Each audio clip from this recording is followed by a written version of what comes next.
Housewife है, सब जानती है। कॉकरोच से डर गई, आप पूरे घर को आपने सिर पे उठा लिया। हम तो आपको बहुत बहादुर समझते थे यार। सही कह रहा है कन्हैया। अरे तुम एक मेजर की बीवी हो, कॉकरोच से डरती हो?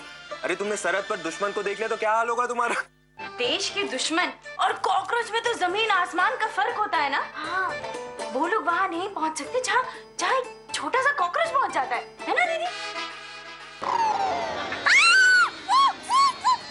अरे अब अरे कन्हैया, अरे भैया, भाभी ऐसे कहना चाह रही हैं कि अब तक जो कॉकरोच हमारे घर में वहाँ जमीन पर विराजमान था, अब वो इस घर का मेहमान बनकर आपके कंधे पे विराजमान है।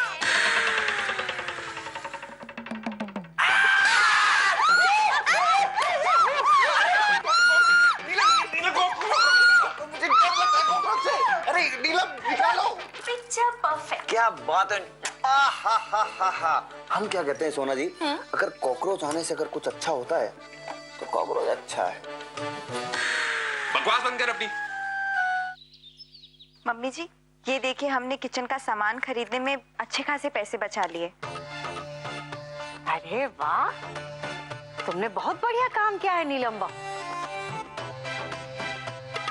उधम ने जो 400 रुपए की सब्जी खरीद कर किचन का बजट उलट पुलट कर दिया था, तुमने सब बराबर कर दिया। शाबाश। बिंदिया बहू, मैगजीन पढ़ना छोड़ो और कुछ सीखो नीलम बहू से कि बचत कैसे की जाती है। हम तुमसे माफी मांगने आए तो हमका माफ कर दो। माफ किया।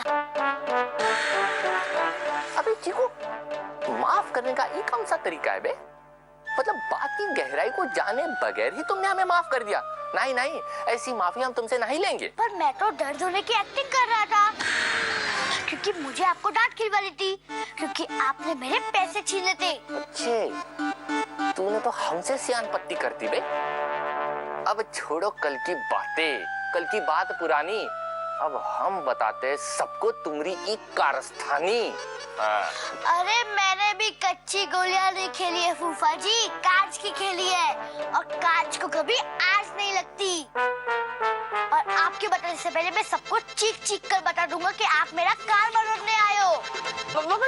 चिकू, यही बैठ जा। आप जितना अपने आप को होशियार समझते हो ना, उतने हो नहीं फूफा जी। सर, आपने अचानक फोन किया, कुछ काम था? हाँ सोना, तुम्हें इन्फॉर्म करने के लिए फोन किया था।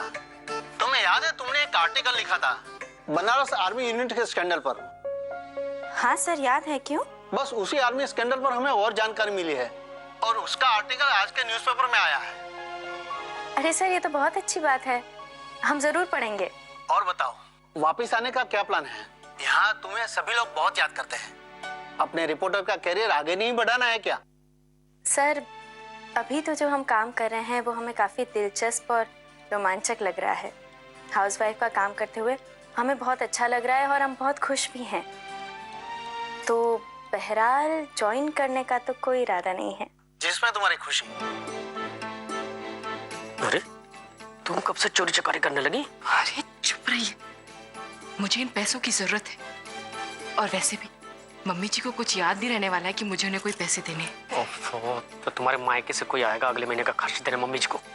अरे मायके से कोई आए या ना आए, तुम्हारा छोटा भाई उन्हें अगले महीने 5,000 रुपए और देने वाला है। मम्मी जी, मेरी तरफ से सॉरी है, मैं आपको 1,000 रुपीज कम दे दूँ। वो जूली और डिम्पल के लिए कुछ सामान खरीदना है। ऐसा करती हूँ, अगले महीने 1,000 रुपीज और बढ़ाकर दे दूंगी। हाँ ठीक है, लाओ। हम देख रहे हैं कि सबके बहुत पर निकले जा रहे हैं। घबराओ नहीं, हमको सबका इलाज पता है। कन्हैया, जी मम्मी जी। तुम तो कह रहे थे कि तुम्हारा हिस्सा सोना देगी कि नहीं देगी? जी मम्मी जी।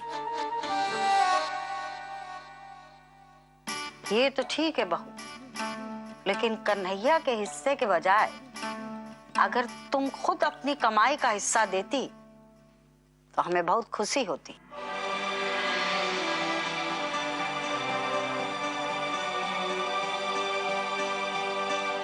हाउसवाइफ है, सब जानती है।